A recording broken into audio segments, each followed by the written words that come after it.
When asked about the government's reaction to the recent shootout in the Dalgrey area in West Garo Hills, where an unidentified gunman who opened fire at the police team had been killed by Meghalaya police, the Chief Minister of Meghalaya, Conrad K. Sangma, stated that it is too early to name any group or organization even though the intelligence wing is in place.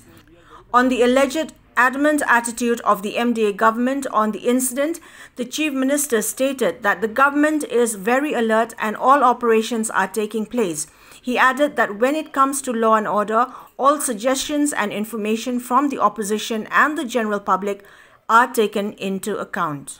That's the reason why the overall intelligence and checks and operations being conducted in every district have increased. And that is why yesterday also there was this incident that took place in Tura.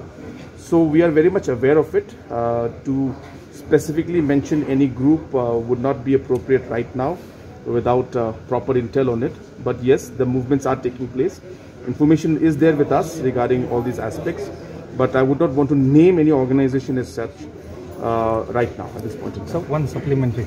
The Congress has said that they have been raising alarms about this in the floor of the House, and time and again you have the state government has had an adamant attitude. So what is your take on that? I don't understand what the adamant attitude would mean, but absolutely when it comes to law and order, the government and the police department has been very alert, and that's the reason why all these operations and all these movements have been taking place. So there's no question of adamant, or there's no question of government not acting on it. Whatever response, whatever information that we get, or whatever suggestions we get from anybody, in fact, for the matter of fact, opposition or even the public as a whole, it's our duty to respond to it in a positive manner, and we always do that.